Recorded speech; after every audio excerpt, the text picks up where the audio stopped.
Assalamualaikum warahmatullahi wabarakatuh. Kembali lagi di channel Slamet Untung. Gimana kabar kalian semua?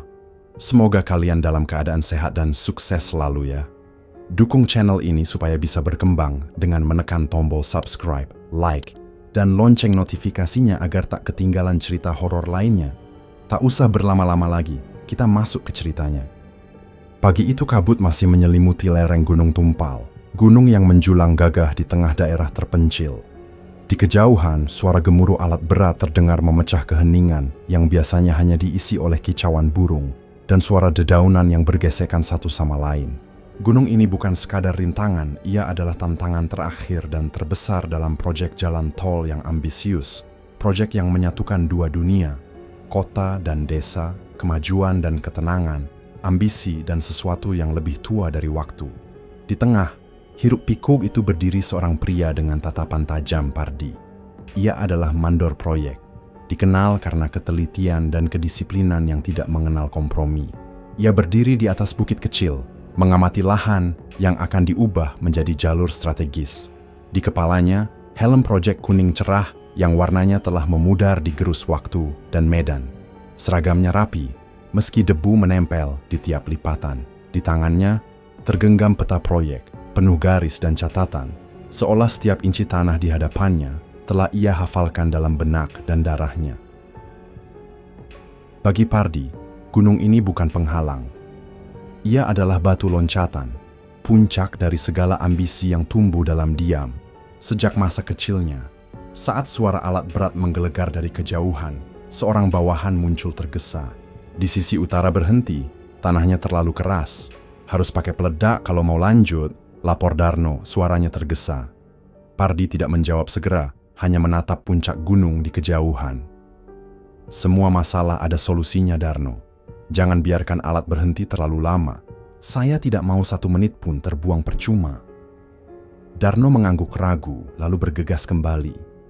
Sementara itu, Pardi menatap kembali peta di tangannya. Jalan tol ini bukan hanya sekadar proyek. Ini adalah warisan, bukti, pembuktian bahwa manusia bisa menaklukkan alam, bahkan ketika alam menyembunyikan rahasia kelamnya di balik pohon-pohon tua dan tanah yang belum disentuh matahari. Suara mesin kembali mengaum, menandakan pekerjaan dimulai. Pardi berjalan menuruni bukit, setiap langkahnya mantap, seperti jenderal yang memimpin pasukan di medan perang. Para pekerja menyibukkan diri dengan tugas masing-masing. Tapi begitu Pardi lewat, mereka langsung memperbaiki sikap. Mereka tahu dia tidak mentolerir kelemahan. Di matanya, gunung ini tidak akan mematahkan semangat mereka. Ia berhenti sejenak, matanya menyapu sekeliling, mengamati para pekerja yang berkeringat di bawah tekanan batu dan waktu. Ia tahu, tantangan besar menanti. Gunung ini akan menguji segalanya. Tapi mereka tidak datang ke sini untuk menyerah. Mereka datang untuk menaklukkan. Matahari pagi itu enggan menunjukkan diri. Langit kelabu menggantung rendah, seperti tirai yang belum siap dibuka. Seolah langit sendiri ingin memperingatkan. Tim Pardi terus bekerja, memindahkan batu-batu besar yang menghalangi jalur. Tapi ketika mereka mendekati kilometer ke-15, segalanya berubah. Di tengah jalur yang telah direncanakan dengan presisi berdiri sebuah pohon beringin tua.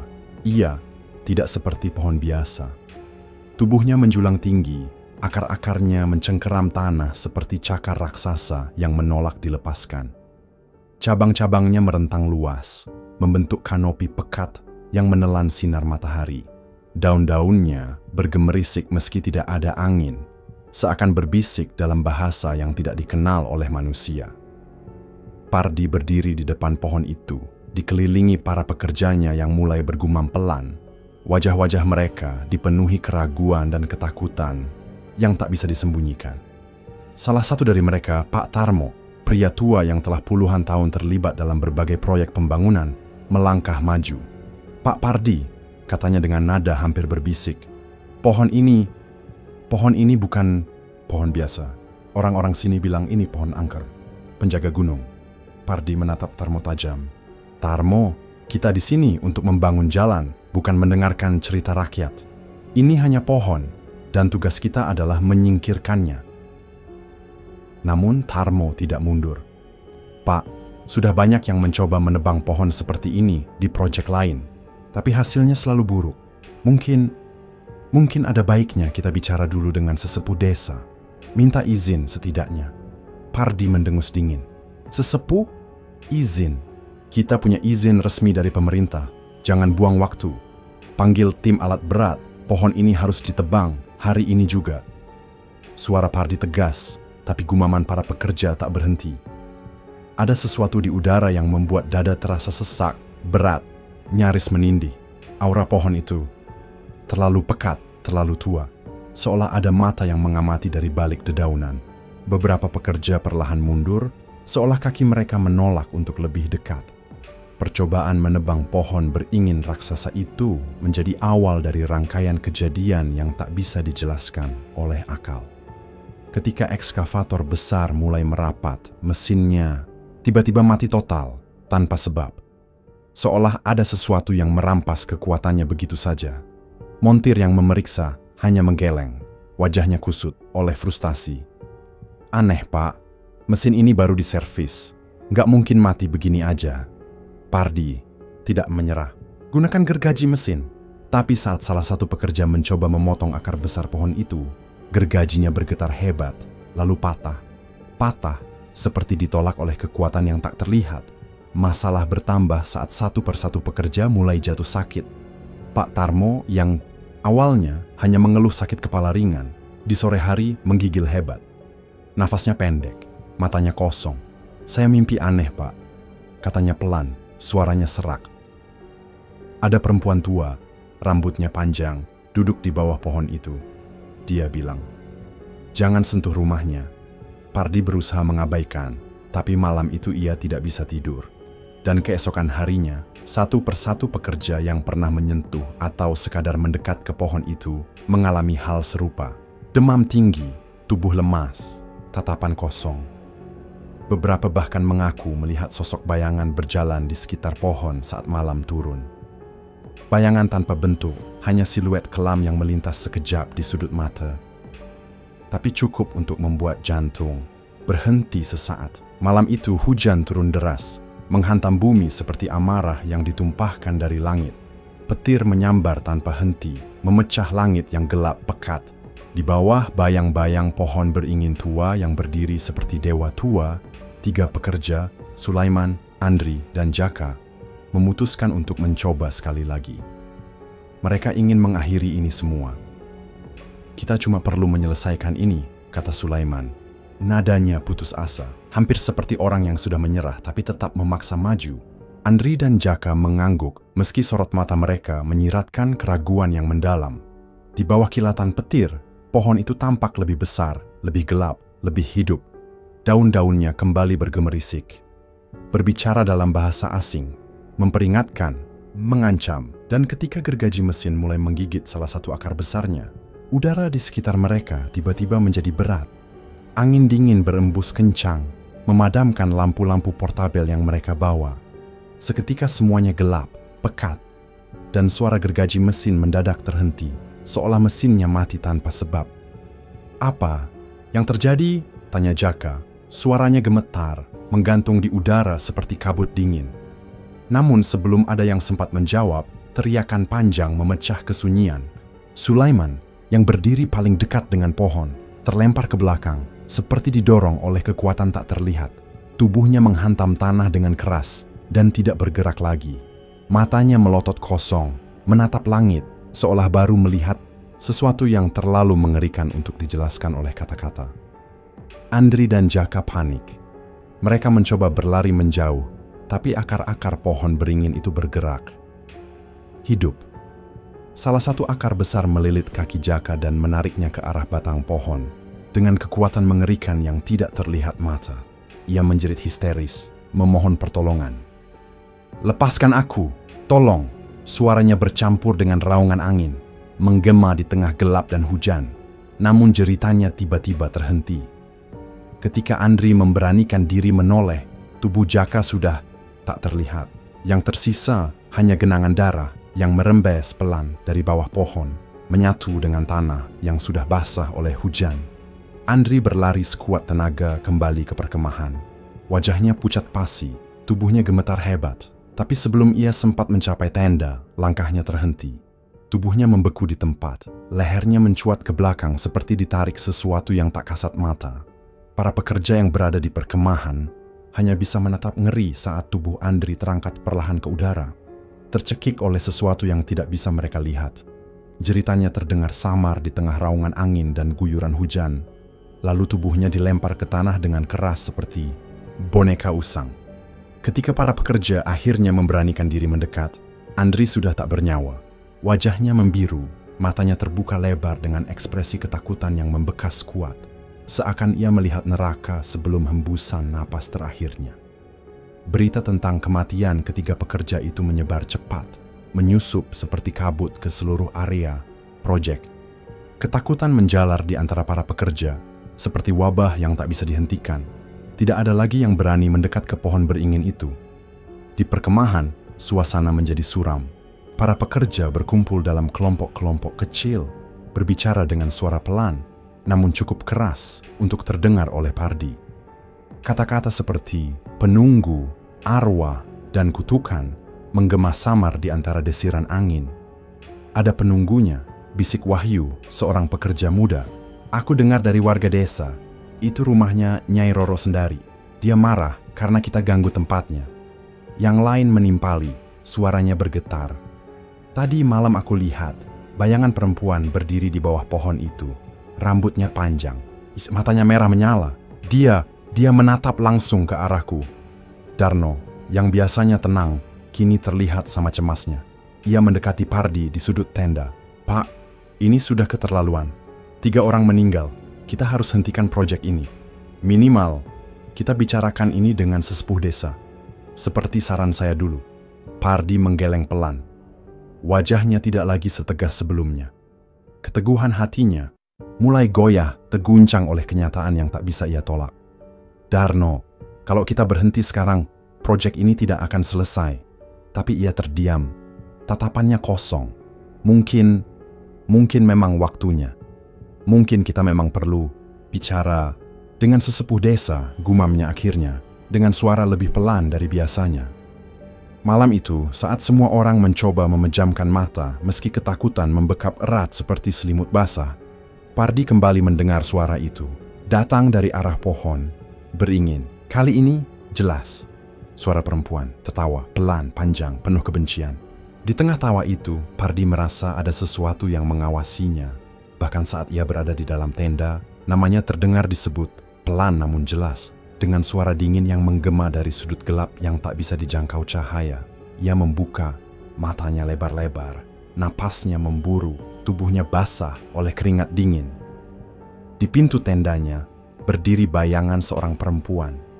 Rambutnya panjang, basah meneteskan air hujan, menjuntai liar menutupi sebagian wajahnya.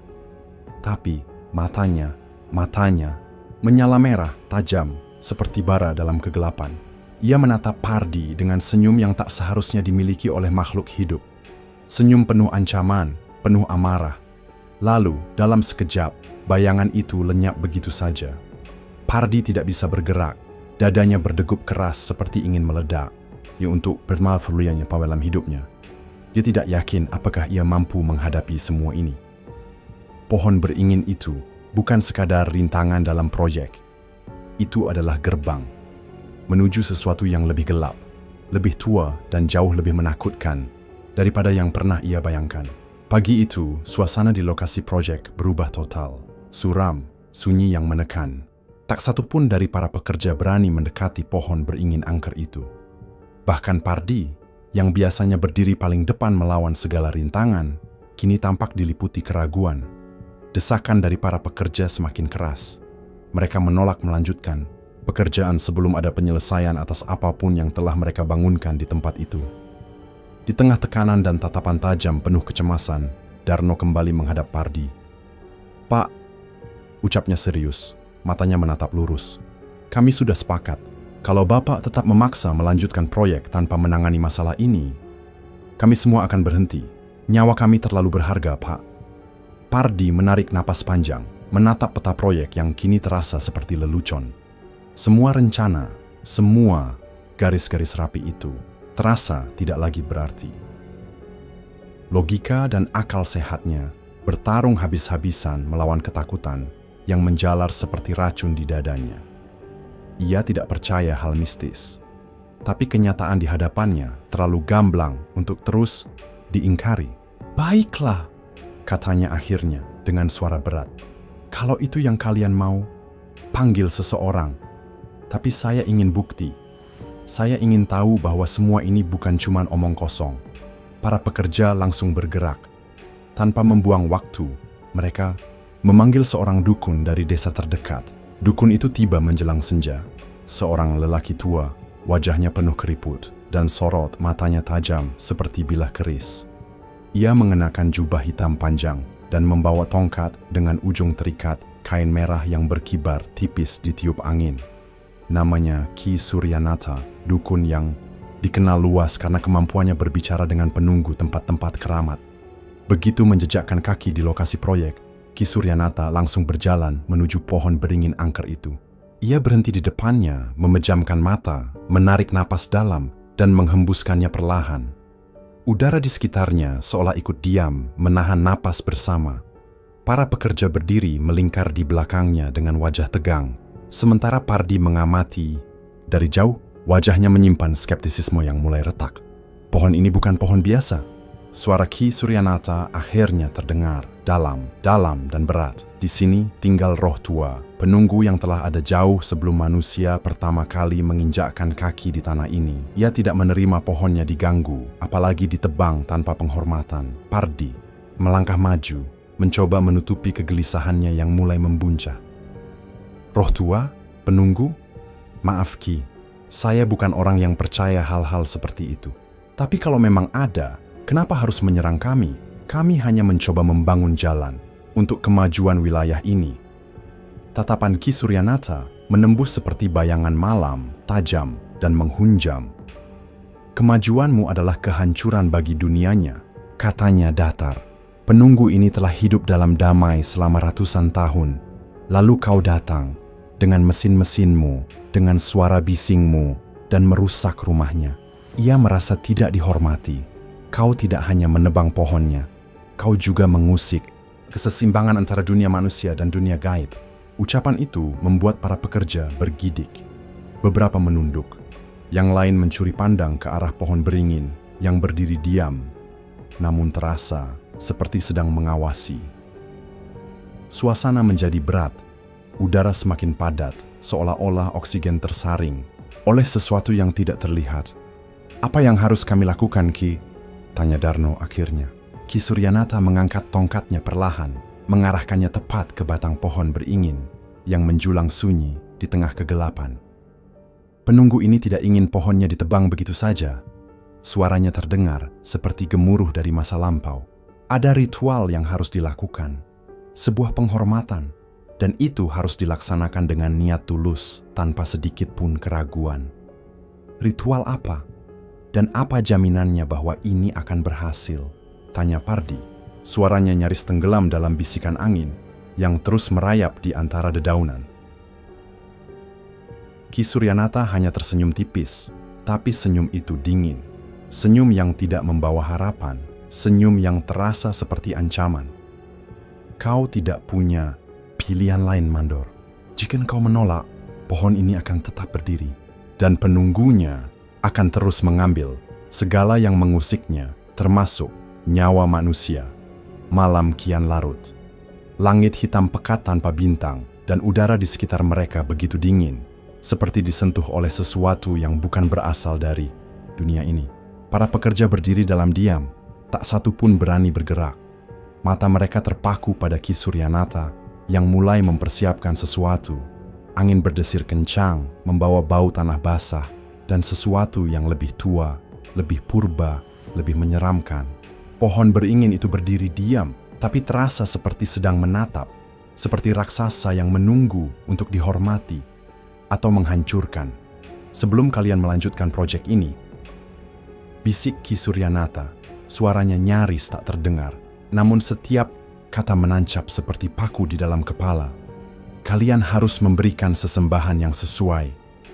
Ini bukan hanya tentang pohon, Ini tentang kehidupan, tentang kehormatan alam yang telah terjaga selama berabad-abad. Ia mengangkat tangannya perlahan, memanggil seorang pekerja agar membawa seekor sapi besar yang telah disiapkan sejak pagi. Sapi itu digiring dengan paksa, langkahnya berat, tubuhnya besar dan kokoh, tapi sorot matanya. Sorot itu seperti tahu apa yang akan terjadi. Ia meronta perlahan, seolah menolak nasib yang sudah tertulis. Cahaya dari lampu portabel membuat tubuhnya tampak mengilap, dan dari sela kukunya darah tipis menetes saat ia menyeret kakinya ke tanah yang dingin dan becek. Pardi menelan ludah, lehernya terasa kaku. Bagaimana mungkin mereka harus mengorbankan seekor sapi hanya demi sebuah proyek jalan tol? Tapi tidak ada lagi ruang untuk menolak. Tidak setelah semua yang telah terjadi. Tidak setelah nyawa-nyawa melayang dan rasa takut menggantung seperti tali di leher mereka. Kini, harapan terakhir hanya bergantung pada ritual ini. Ki Suryanata dengan tangan yang gemetar, bukan karena takut, tapi karena energi yang tak kasat mata, mengambil sebilah pisau besar. Bilahnya berkilau perak di bawah cahaya bulan. Ia menatap sapi itu dengan mata yang kini tak lagi tampak seperti milik manusia. Dua pekerja menahan sapi yang mulai memberontak. Jeritannya menyayat udara, seolah tahu bahwa hidupnya akan segera dikorbankan. Dukun itu berdiri di depan hewan itu, mulai melantunkan was mantra. Suaranya berat, dalam, seperti datang dari kedalaman tanah. Kata-katanya bukan bahasa yang dimengerti siapapun, tapi setiap suku, katanya terasa seperti getaran yang mengguncang bumi, menusuk akar pohon beringin yang berdiri seperti penjaga gerbang neraka. Mantra itu seperti panggilan, seperti kunci yang membuka sesuatu yang selama ini tersegel. Dengan satu gerakan yang cepat, presisi yang mengerikan, pisau itu menyayat tenggorokan sapi. Darah menyembur liar, merah pekat, hangat, dan tajam baunya. Mengalir seperti sungai kecil yang tak bisa dihentikan, membasahi tanah, meluncur ke akar-akar pohon yang seolah menanti untuk diberi minum. Tanah di sekitar akar itu menghitam, darah dan air hujan menyatu, menciptakan lumpur yang menggumpal seperti daging busuk. Pardi tidak bisa mengalihkan pandangan. Matanya terpaku, jantungnya berdentum di antara tulang rusuk yang kaku. Tak ada suara, tak ada yang berani berbicara. Bahkan, angin pun menahan diri. Tiba-tiba, sebuah teriakan panjang, serak, datang dari arah hutan di balik pohon beringin. Bukan suara manusia, tapi juga bukan suara binatang. Seperti tangis, seperti kemarahan, seperti keduanya sekaligus. Para pekerja terlonjak, mata mereka liar mencari sumber suara. Apa itu? Bisik seseorang dengan nada yang seolah menusuk tulang. Namun Ki Suryanata tetap berdiri tegak. Ia tidak terganggu. Suaranya semakin keras. Mantranya kini seperti nyanyian perang dari dunia lain. Tubuhnya bergetar hebat. Matanya, yang semula biasa, kini memancarkan cahaya aneh, pucat kebiruan, seperti api yang tak membakar, hanya membekukan. Darah terus mengalir. Sesuatu yang tidak terlihat mulai bergerak di sekitar mereka. Angin yang semula hanya berembus pelan, tiba-tiba menderu kencang, seperti guntur yang datang tanpa aba-aba. Tanah bergetar, pelan namun pasti, seperti ada sesuatu yang menggeliat dari kedalaman bumi. Suara aneh mulai terdengar, desis, gemuruh, dan bisikan tak berbahasa. Pardi berdiri membeku, tubuhnya dibalut keringat dingin yang mengalir dari pelipis. Jantungnya berdetak tidak beraturan. Ada sesuatu di sana, sesuatu yang besar, sesuatu yang tidak bisa dijelaskan dengan logika, kekuatan yang tidak bisa dijinakkan. Hawa malam yang biasanya membawa sejuk kini berubah drastis. Udara menjadi panas, seperti terbakar dari dalam tanah. Panas yang tidak datang dari api, melainkan dari sesuatu yang jauh lebih purba dan tak kasat mata. "Ayo, cepat!" teriak Darno. Suaranya panik, wajahnya pucat seperti mayat. "Kita harus pergi." Namun sebelum mereka sempat bergerak, langit menyala oleh petir yang menyambar dengan kekuatan luar biasa. Suara ledakannya mengguncang tanah, membuat semua orang terpaku seolah bumi terbelah tepat di bawah kaki mereka. Petir itu menyalak dari langit yang sudah sepenuhnya hitam, dan tak lama kemudian, hujan deras turun seperti tumpahan air dari neraka. Angin berputar-putar liar, menciptakan pusaran air di sekitar pohon beringin. Daun-daun terbang, tanah terangkat, dan udara berubah menjadi kekacauan murni.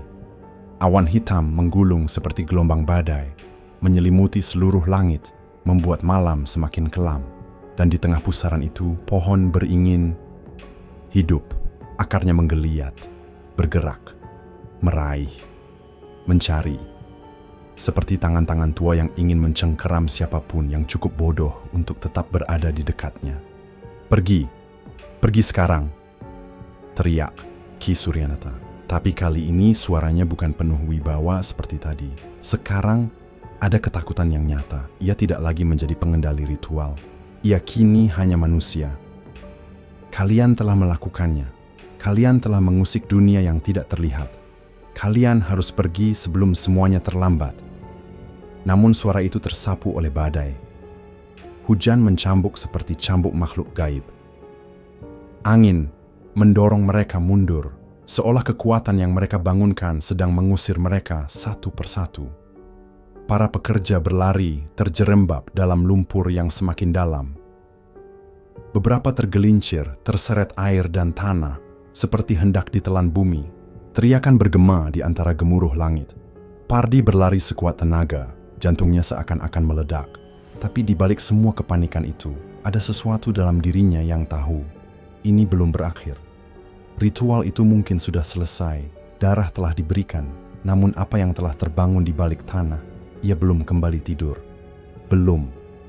Pohon beringin dan penunggunya telah menerima persembahan. Tapi apakah itu cukup untuk menenangkan amarah yang telah terkubur selama berabad-abad? Hujan masih turun dengan deras. Langkah-langkah mereka menjauh, tapi perasaan dingin, perasaan diawasi, masih menggantung seperti sepasang mata yang belum memalingkan pandangan. Dan saat mereka berpaling ke belakang, ke arah pohon beringin, mata mereka membelalak. Sesuatu yang lebih mengerikan dari apapun yang mereka bayangkan berdiri di sana. Sebuah bayangan besar dan gelap, tak berbentuk, hanya siluet hitam yang bergerak lambat di bawah pohon, seperti sosok yang menunggu, sosok yang tidak ingin pergi. Pagi itu, lokasi proyek kembali sunyi. Namun bukan sunyi yang damai. Ini adalah sunyi yang mencekam, seperti jeda sebelum bencana berikutnya. Para pekerja berjalan kembali ke lokasi, sebagian dengan ragu, sebagian dengan penasaran. Dan di sana, di tengah area yang selama beberapa hari menjadi pusat ketakutan, pohon beringin itu telah tumbang. Tidak ada yang mendengar suara tumbangnya. Tidak ada ledakan, tidak ada suara gemeretak, tidak ada gemuruh seperti biasanya saat pohon sebesar itu jatuh ke tanah. Ia hanya rebah. Akar-akarnya tercabut dari bumi, terangkat seperti cakar raksasa yang akhirnya dilepaskan. Pohon itu terbaring panjang, diam, seperti tubuh makhluk purba yang akhirnya menyerah. Daun-daunnya masih hijau, batangnya tetap kokoh, tapi atmosfer di sekitarnya tak lagi sama. Para pekerja berdiri mematung. Wajah-wajah mereka diliputi kebingungan, lega, dan kecemasan yang belum sirna. Ini keajaiban, bisik seseorang. Mungkin penunggunya sudah menerima persembahan kita dan akhirnya pergi. Tapi kenapa? Kenapa tumbangnya sunyi sekali? Gumam yang lain, nyaris tidak terdengar. Biasanya, pohon sebesar itu akan mengguncang bumi saat ia rubuh. Tapi ini hanya diam, seperti pohon itu menyerah pada sesuatu yang lebih tinggi dari waktu. Pardi, yang selama ini skeptis pada hal-hal gaib, melangkah maju perlahan. Sepatu botnya menekan tanah yang masih lembab, sisa dari hujan yang mengguyur beberapa hari terakhir. Setiap langkah meninggalkan jejak dalam lumpur yang hitam pekat. Ia berhenti tepat di depan batang pohon beringin yang kini tergeletak tak berdaya, seperti raksasa tua yang akhirnya menyerah pada waktu. Akar-akarnya terangkat, menjulang seperti jemari keriput yang berusaha mencengkeram langit. Sudah selesai, gumamnya dengan nada puas yang dingin. Ini adalah akhir dari segalanya, pikir Pardi. Akhir dari gangguan, dari mitos, dari ketakutan. Proyek bisa dilanjutkan. Tak peduli apakah pohon itu tumbang karena kekuatan ritual atau hanya kebetulan semata. Yang penting, rintangan utama telah lenyap. Ia memanggil Darno, yang sejak malam ritual itu tak pernah benar-benar tenang. Wajah Darno pucat, sorot matanya tak lagi yakin seperti dulu.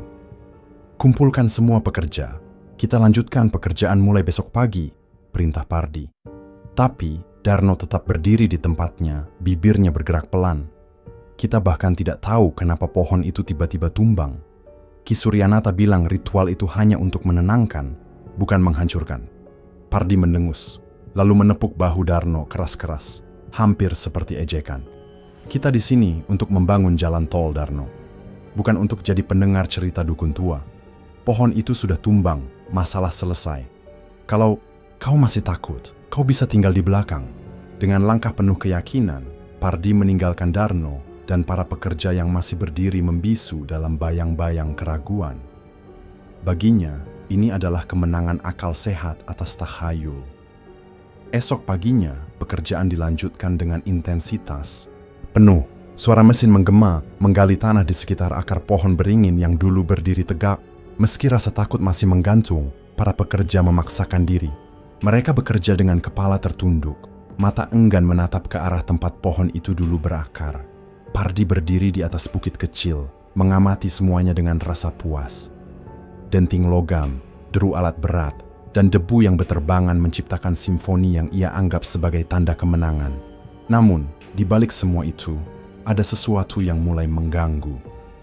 Tanah di mana pohon itu dulu berdiri, warnanya berbeda, lebih gelap, hampir kehitaman, dan ada bau.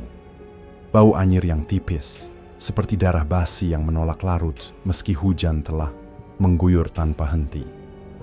Semua baik-baik saja, bisik Pardi, mencoba menepis kekhawatiran yang mulai menyusup. Namun kenyataan mulai berkata lain. Kejadian-kejadian aneh mulai menghantui lokasi proyek. Para pekerja yang awalnya hanya merasa cemas, kini menghadapi sesuatu yang lebih nyata. Suatu malam, ketika para pekerja sedang beristirahat di tenda, Sumarno, seorang operator alat berat, kembali dengan wajah pucat pasi. Tangannya gemetar, peluh dingin membasahi seluruh wajahnya. Ada yang aneh di sana, katanya dengan suara serak. Apa maksudmu, Marno? Tanya Darno curiga. Sumarno menelan ludah, lalu menunjuk ke arah bekas pohon beringin. Aku sedang operasikan ekskavator. Tiba-tiba aku lihat bayangan, tinggi, besar, hitam, berdiri di antara pepohonan. Ia tidak bergerak, hanya menatap ke arahku. Dan saat aku coba mendekat, ia menghilang. Darno ingin memastikan ia tidak sedang bercanda, tapi mata Sumarno, mata itu penuh teror, ketakutan murni. Tak lama setelah itu, cerita serupa mulai bermunculan. Ada yang mendengar tawa pelan di tengah malam. Ada yang mendengar suara tangisan seorang perempuan dari balik pepohonan. Ada pula yang melihat bayangan putih melintas begitu cepat, tak sempat ditangkap mata sepenuhnya. Semua cerita semakin menguatkan rasa bahwa sesuatu masih tertinggal. Namun malam ketiga membawa ketakutan ke tingkat yang tak bisa diabaikan. Yanto, seorang penjaga alat berat, ditemukan tergeletak tak sadarkan diri di dekat bekas pohon beringin.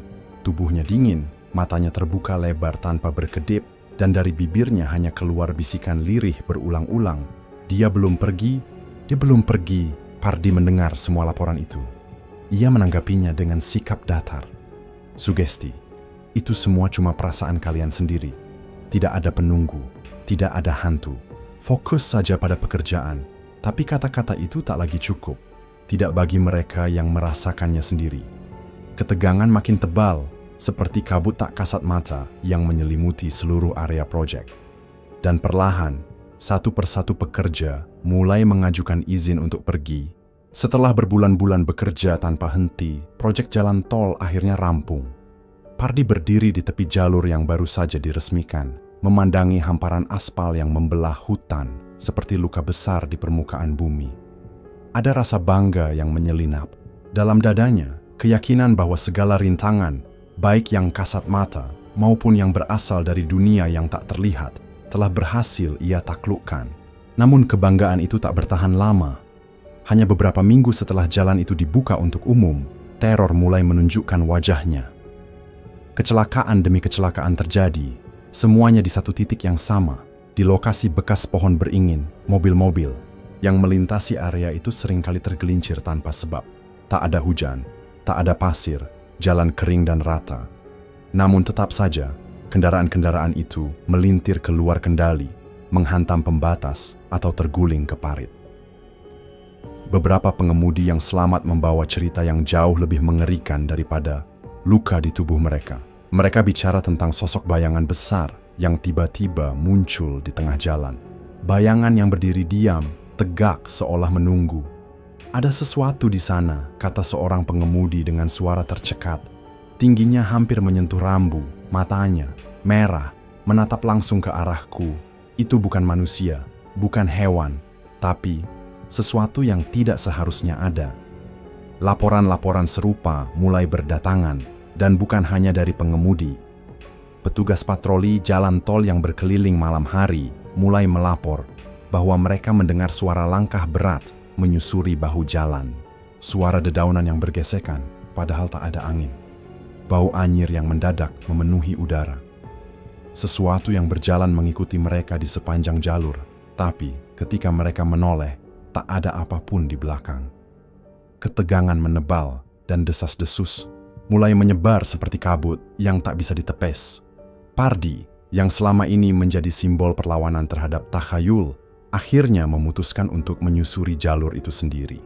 Ia ingin membuktikan, bukan hanya pada orang lain, tapi pada dirinya sendiri, bahwa semua itu hanyalah ketakutan tak berdasar. Malam itu, ia mengemudikan mobilnya perlahan di sepanjang jalur. Lampu-lampu jalan menyala redup, menciptakan bayangan panjang di aspal hitam.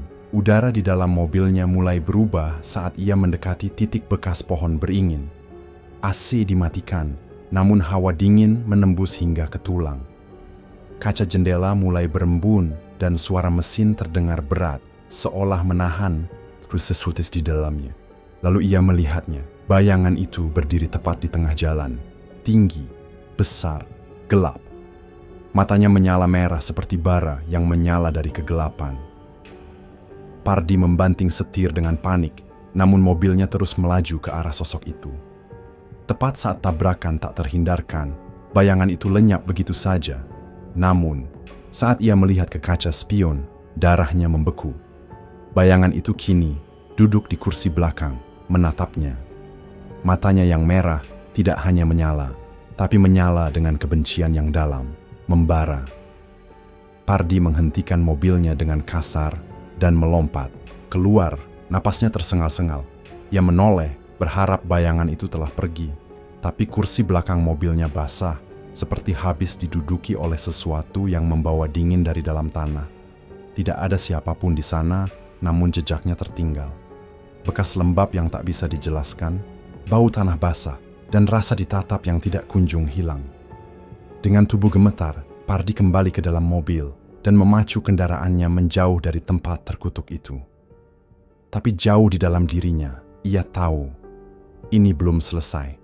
Pohon beringin mungkin sudah tumbang, tapi penunggunya belum pernah benar-benar pergi. Dan kini, jalan tol yang dibangun dengan kerja keras dan keyakinan itu telah menjadi jembatan tipis antara dunia manusia dan sesuatu yang jauh lebih gelap. Tempat di mana batas-batas antara yang nyata dan tak terlihat menjadi kabur. Tempat di mana teror tidak hanyalah hidup, tapi mengintai. Masyarakat mulai bicara. Cerita-cerita menyebar dari warung kopi, ke balai desa, ke pasar-pasar yang ramai di siang hari, namun sunyi saat malam tiba. Mereka yang sebelumnya menyambut jalan tol itu sebagai harapan baru, kini memilih menghindarinya. Apalagi saat malam tiba. Tak ada yang ingin melintasi titik itu. Mereka percaya sesuatu telah terbangun saat pohon keramat ditebang tanpa penghormatan. Beberapa orang mulai membisikkan kisah-kisah kelam yang katanya mereka dengar langsung dari para pengemudi yang berhasil selamat dari kecelakaan. Namun yang lebih menyesakkan adalah cerita-cerita yang datang dari mereka yang mengalami sendiri teror di jalan itu. Di sebuah warung kecil di tepi desa, seorang bapak tua dengan suara pelan tapi penuh keyakinan berbicara kepada sekelompok warga yang tengah duduk melingkar. Setiap malam Jumat, ada suara gamelan dari arah jalan tol. Suaranya halus seperti dipukul dari kejauhan, tapi makin lama makin dekat. Itu tanda penunggu pohon beringin belum pergi. Dia masih di sana, menuntut balas. Wajah-wajah di sekitarnya tampak menegang. Tidak ada yang berani menertawakan ceritanya. Aku kenal orang yang pernah lihat wanita berbaju putih berdiri di tengah jalan, sambung seorang pemuda dengan suara rendah. Dia bilang wanita itu diam saja, menatap lurus ke arahnya, lalu menghilang seketika. Hampir saja dia menabrak pembatas karena kaget. Di desa yang hanya berjarak beberapa kilometer dari jalan tol, ketakutan menyebar seperti wabah yang tak bisa dibendung. Warga mulai percaya bahwa arwah yang dulu menghuni pohon beringin itu kini menguasai seluruh jalur tol. Para tetua desa yang selama ini diam mulai bicara. Mereka berkata, pohon itu sudah berdiri sejak zaman nenek moyang mereka sebagai penjaga, sebagai penyeimbang dunia yang tampak dan yang tidak. Sudah berkali-kali kami beri peringatan pada Mandor Project, tapi mereka keras kepala. Dan sekarang, lihatlah sendiri, ucap seorang tetua sambil menunduk lesu. Jalan itu tidak akan pernah benar-benar aman. Para sopir truk yang sering melewati jalan itu kini tak pernah lagi menyetir tanpa membawa pelindung. Ada yang menggantungkan bunga melati di kaca spion. Ada yang meletakkan segelas kopi hitam di atas dashboard. Beberapa bahkan menaruh boneka kecil yang katanya telah dirituali oleh dukun kampung. Tapi perlindungan itu tak selalu berhasil. Kecelakaan terus terjadi, aneh dan seringkali tak masuk akal. Mobil-mobil yang keluar jalur tanpa sebab, pengemudi yang mendadak diserang kantuk berat meski baru saja beristirahat, atau kendaraan yang tiba-tiba mogok di titik yang sama setiap malam. Salah satu cerita paling mengerikan datang dari Pak Tarman, seorang sopir bus malam yang dulunya tidak percaya pada hal-hal gaib. Tapi malam itu, hidupnya berubah. Jalanan sepi sekali waktu itu, katanya dengan suara pelan. Tiba-tiba di kejauhan, saya lihat ada anak kecil berdiri di tengah jalan. Bajunya lusuh dan kepalanya tertunduk. Ia mengira anak itu tersesat. Tapi saat busnya semakin dekat, tubuh anak itu berubah. Membesar, menjulang, wajahnya tak terlihat jelas, tertutup kabut pekat yang melingkar seperti asap. Saya panik, langsung banting setir, hampir nabrak pembatas. Tapi waktu saya lihat kaca, spion, dia sudah hilang. Cerita itu menyebar seperti angin malam yang dingin, menyusup ke setiap rumah dan warung kopi, memperkuat keyakinan bahwa jalan tol itu bukan lagi milik manusia. Pardi, yang sejak awal menolak percaya pada semua ini, kini mulai merasakan tekanan. Cerita datang dari segala arah, dari sopir, dari pekerja, dari pejabat daerah. Namun ia tetap berusaha keras menepis semuanya. Ia bicara dengan nada tinggi dalam rapat-rapat, mencoba meyakinkan semua orang bahwa ini hanya kecelakaan biasa. Apa yang kalian percaya hanyalah ketakutan yang dibesar-besarkan. Jalan ini adalah simbol kemajuan. Jangan biarkan tahayul menghentikan langkah kita. Tapi suaranya makin lama, makin sepi di tengah sorotan mata yang mulai kehilangan kepercayaan. Masyarakat setempat sudah tak bisa diyakinkan lagi. Mereka mulai memasang papan kecil di sepanjang jalan tol dengan tulisan tangan yang jelas dan menggetarkan. Hati-hati, lokasi angker. Dilarang melintas saat malam. Hormati penunggu di sini. Beberapa papan bahkan ditemani oleh sesajen kecil, bunga melati, dupa, dan potongan nasi kuning. Ketua desa mengambil langkah lebih jauh. Ia mengadakan ritual kecil di gerbang masuk jalan tol. Malam itu, di bawah cahaya temaram dan bisikan angin, dupa dibakar, bunga ditaburkan, dan sesajen diletakkan dengan tangan gemetar. Mereka tidak lagi meminta keselamatan. Mereka memohon ampunan. Memohon agar kemarahan yang telah dibangkitkan bisa sedikit diredakan, namun tidak ada yang berubah. Kecelakaan terus terjadi, bahkan semakin sering. Cerita-cerita horor menyebar lebih cepat dari angin malam. Masyarakat setempat mulai menyebutnya dengan nama yang baru, satu nama yang dilafalkan dengan bisik-bisik, penuh gentar, jalan kutukan beringin. Di malam-malam tertentu, ketika angin bertiup kencang dan udara menjadi lebih dingin dari biasanya, orang-orang yang cukup berani untuk berhenti di sekitar lokasi bekas pohon beringin mengaku mendengar suara-suara Sama, ada yang mendengar tawa perempuan yang memecah keheningan, tangisan anak kecil yang menyayat hati, atau gemerisik daun yang seharusnya tak terdengar karena tak ada lagi pohon di sana. Pohon itu memang sudah tumbang, tetapi penunggunya tidak pernah pergi. Ya mungkin telah kehilangan rumahnya, namun tidak kehilangan kekuatannya. Kutukan jalan tol itu menjadi pengingat yang terus hidup, bahwa tidak semua hal di dunia ini bisa dikalahkan oleh beton dan aspal. Sudah bertahun-tahun sejak proyek itu rampung, namun Pardi tidak pernah benar-benar menikmati keberhasilannya. Bagi banyak orang, jalan tol itu adalah lambang kemajuan. Tapi bagi Pardi, itu adalah monumen kegelapan. Sebuah nisan panjang yang membelah tanah, menyimpan bisikan-bisikan dari sesuatu yang tak kasat mata. Pada awalnya, Pardi mengira dirinya hanya lelah karena bekerja terlalu keras. Tapi kemudian mimpi buruk mulai merayapi malam-malamnya. Dalam tidurnya, ia melihat wajah-wajah yang tak bisa dilupakan. Para pekerja yang meninggal saat proyek, para korban kecelakaan yang tak terhitung jumlahnya. Mereka berdiri diam dalam kegelapan, mengawasinya. Mata mereka kosong, namun penuh tuntutan. Sebagian berbisik, sebagian hanya mengulang kata-kata yang sama, berkali-kali. Kenapa kau membiarkan ini terjadi? Suatu malam, Pardi bermimpi berdiri di lokasi bekas pohon beringin. Namun dalam mimpinya, pohon itu tidak tumbang. Ia berdiri kembali. Megah, lebih tinggi dan lebih hitam dari sebelumnya. Kabut menggantung di sekitarnya, dan satu persatu, sosok-sosok samar bermunculan. Ia mengenali mereka, Sumarno, Yanto. Para pekerja lain yang meregang nyawa saat proyek berlangsung. Tubuh mereka rusak, wajah mereka membusuk, seperti mencerminkan cara mereka meninggal.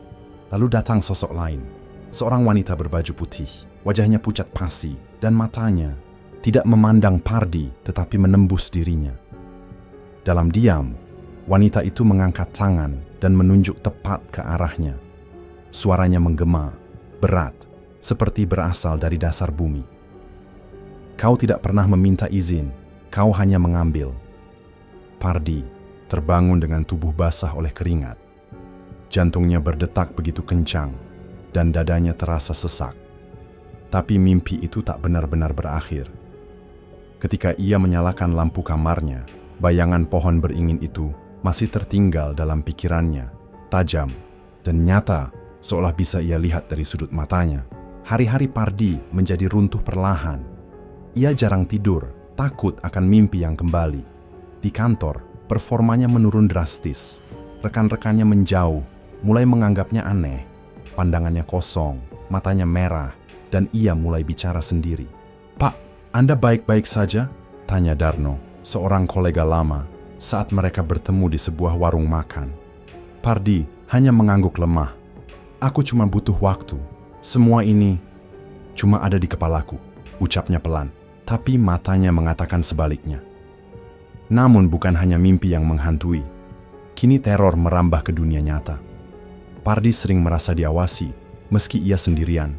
Di rumah, suara-suara mulai muncul. Langkah, kaki di lorong, bisikan samar yang tak bisa dipahami, dan ketukan pelan di jendela kamarnya. Bukan sekali, bukan dua kali. Dan semuanya selalu datang di malam hari ketika hujan turun deras dan angin mengetuk atap. Suatu malam, Pardi duduk di ruang tamu dengan segelas kopi yang tak lagi hangat. Di luar, hujan turun deras, petir menyambar jauh di ujung langit. Ia mencoba menenangkan diri, mencoba mengingat bagaimana rasanya hidup tanpa ketakutan. Tapi dari sudut matanya, ia melihatnya. Sebuah bayangan, berdiri tegak di luar jendela, tidak bergerak, tidak bersuara, hanya menatap ke arahnya. Hari-hari Pardi berubah menjadi penderitaan tanpa akhir. Ia kehilangan pekerjaannya, kehilangan teman-temannya, bahkan keluarganya sendiri mulai menjauh. Mereka tidak mengenali lagi sosok pria yang dulu begitu ambisius dan penuh semangat. Rasa bersalah yang mengendap sejak proyek itu selesai terus menghantuinya. Seperti luka yang tak pernah mengering, terus terbuka dan membusuk di dalam pikirannya. "Aku tidak bermaksud seperti ini," gumamnya lirih di suatu malam, berbicara pada dirinya sendiri dalam gelap. "Aku hanya ingin proyek itu selesai, hanya itu." Namun tidak ada yang menjawab pembelaannya. Atau mungkin ada yang dua mendengar. Tapi mereka tidak peduli. Suatu malam yang kelam, ia kembali ke lokasi jalan tol. Ia berdiri di tepi jalan, di tempat yang sama di mana pohon beringin itu dulu berdiri kokoh. Hujan mengguyur deras, angin menusuk kulitnya, tapi Pardi sudah tidak bergeming. Di bawah cahaya bulan yang muram, ia melihatnya lagi. Sosok tinggi besar berdiri di tengah jalan. Kali ini sosok itu tidak menghilang. Ia menatap Pardi dengan mata merah menyala, penuh kebencian dan kekecewaan yang menyesakkan dada. Pardi jatuh berlutut. Tubuhnya menggigil hebat. Suaranya parau saat ia berbisik, "Aku minta maaf, aku tidak tahu ini semua akan terjadi." Tapi bayangan itu tidak menjawab. Udara di sekitarnya menjadi lebih berat, seperti ada tangan tak terlihat yang perlahan menekan tubuhnya ke tanah. Malam itu, Pardi tidak pernah kembali ke rumah. Tubuhnya ditemukan keesokan harinya oleh seorang pengemudi yang melintas. Ia terbaring di tengah jalan. Wajahnya pucat, matanya terbuka lebar menatap langit yang kelam dan tak berbintang. Tidak ada luka sedikit pun di tubuhnya, tapi ekspresi di wajahnya seperti seseorang yang baru saja melihat sesuatu dari neraka. Penuh ketakutan, penuh siksaan. Bagi warga desa, kematian Pardi bukan sekadar tragedi. Itu adalah bukti lain dari kutukan yang ditinggalkan pohon beringin. Tidak ada yang berani menyinggungnya lagi, tapi mereka tahu, mereka semua tahu, bahwa ada sesuatu di sana yang tidak boleh diganggu, bahwa ada batas antara manusia dan dunia lain yang seharusnya tak pernah dilanggar. Setelah bertahun-tahun dihantui, rasa bersalah, mimpi buruk, dan penampakan yang tak pernah berhenti, Pardi sampai pada titik terendah hidupnya. Apa yang dulu membuatnya dikenal sebagai mandor yang teliti dan pekerja keras kini tidak lagi berarti apa-apa. Proyek yang ia banggakan telah mencuri seluruh ketenangan dari hidupnya, menggantinya dengan mimpi yang tak pernah bisa ditutup. Setiap malam seperti siksaan tanpa akhir, mimpi buruk datang dan pergi sekehendaknya, menghapus batas antara kenyataan dan ilusi. Wajah para pekerja yang meninggal, para korban kecelakaan, dan bayangan hitam dari pohon beringin yang dulu ia tebang, kini tinggal di pikirannya, mengendap di setiap sudut ruang dan waktu. Hari-hari Pardi dilalui dalam kehampaan. Ia berhenti mencari pekerjaan, ia berhenti keluar rumah, bahkan ia berhenti merawat dirinya sendiri. Tubuhnya menjadi kurus kering, matanya cekung dalam, dan kulitnya tampak seperti kertas yang telah lama tak disentuh cahaya matahari. Ia sering duduk di sudut ruang tamu, menatap kosong ke arah jendela yang tertutup tirai rapat. Di meja kecil di dekatnya, botol-botol minuman keras kosong berserakan. Itu satu-satunya pelariannya dari suara-suara yang tak henti bergema di kepalanya. "Aku tahu kalian di sana," gumam Pardi pada suatu malam. Suaranya seperti pecahan kaca, pelan namun tajam. Ia berbicara pada sosok-sosok yang hanya ia bisa lihat. Setiap malam bisikan-bisikan itu menjadi semakin keras. Kadang-kadang mereka memanggil namanya dengan suara yang dingin dan menusuk. Kadang-kadang mereka hanya tertawa, tawa yang terdengar seperti ejekan yang tak berujung. "Kenapa kau diam saja? Kau yang memulai ini semua, kau yang menghancurkan rumah kami." Dan akhirnya Pardi mulai menjawab bisikan-bisikan itu. Ia berbicara pada udara kosong di dalam rumahnya. Suaranya semakin keras, semakin penuh emosi, hingga menjadi teriakan putus asa yang menggetarkan dinding. Tetangga-tetangganya mulai merasa terganggu, bahkan takut.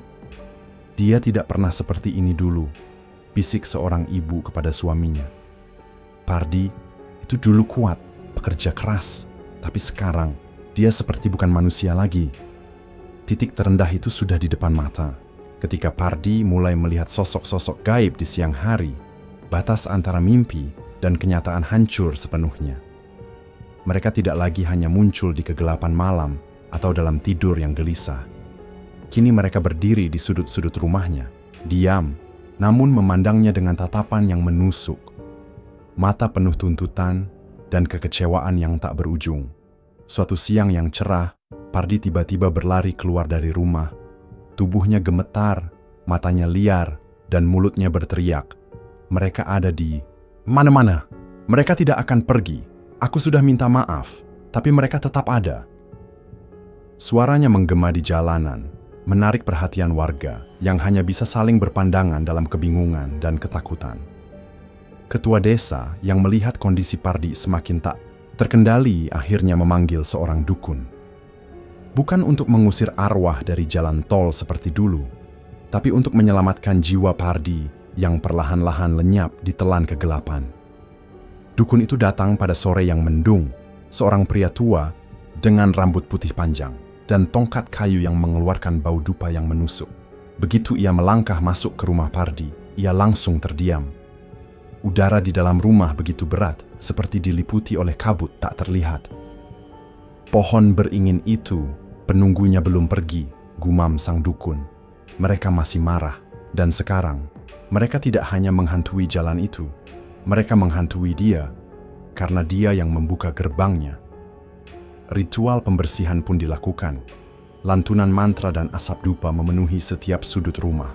Tapi Pardi hanya duduk di pojok ruangan, menatap langit-langit, mulutnya terus berbisik pada sosok-sosok yang hanya bisa ia lihat. Tidak ada yang bisa menyentuhnya, tidak ada yang bisa membawanya kembali. Dia sudah terlalu jauh, kata sang dukun pelan kepada tetua desa. Jiwanya telah terbelenggu oleh rasa bersalah. Selama ia tidak berdamai dengan dirinya sendiri, arwah-arwah itu tidak akan pernah melepaskannya. Hari-hari berikutnya menjadi semakin kelam. Pardi menolak makan, menolak bicara. Ketika seorang tetangga memberanikan diri membawakannya makanan, Pardi hanya menjawab dengan lirih, "Aku tidak pantas hidup. Aku sudah menghancurkan terlalu banyak nyawa. Aku pantas menderita seperti ini." Malam-malamnya semakin panjang. Siksaan yang tak terlihat terus menghujani pikirannya. Suatu malam, dengan tangan gemetar, ia menulis sebuah catatan. Di dalamnya ada permintaan maaf kepada semua orang yang pernah ia rugikan, tetapi di bagian akhir, ada satu kalimat yang membuat darah siapapun yang membacanya membeku. "Aku akan kembali ke pohon itu. Aku tahu mereka menungguku di sana." Malam itu, Pardi menghilang. Tak ada yang tahu kapan ia keluar rumah. Warga mencarinya kemana-mana, menyisir jalanan dan area sekitar tol, tapi tak seorang pun menemukan jejaknya. Hingga beberapa hari kemudian, seorang pengemudi melapor telah melihat seorang pria berjalan sendirian di sepanjang jalan tol. Arahnya menuju lokasi bekas pohon beringin. Saat warga dan aparat desa mencarinya ke tempat itu, mereka menemukan pemandangan yang membekas di benak mereka untuk selamanya. Di tengah tanah kosong tempat pohon beringin dulu berdiri, tubuh Pardi tergeletak. Wajahnya menghadap ke langit, senyap. Ia tampak tenang, tapi matanya terbuka lebar, menatap kosong ke arah cabang-cabang yang sudah tidak ada. Seolah-olah ia masih melihat sesuatu yang tidak bisa dilihat orang lain. Di sekeliling tubuhnya ada jejak-jejak kaki. Bukan satu atau dua, tapi puluhan, mungkin ratusan mengelilingi tempat itu. Mereka tidak dikenali siapapun. Seakan banyak yang berdiri di sana bersamanya, menunggunya, atau membawanya pergi. Kematian Pardi menjadi akhir dari sebuah kisah yang tidak pernah benar-benar bisa dijelaskan. Bagi sebagian warga, ia telah membayar harga atas kesalahannya. Tapi bagi yang percaya, cerita itu belum berakhir. Bahkan sekarang, setiap malam di lokasi bekas pohon beringin, beberapa orang bersumpah masih mendengar langkah kaki di atas aspal dan bisikan pelan yang terus berulang dalam kehampaan malam. "Aku minta maaf, aku minta maaf, aku minta maaf."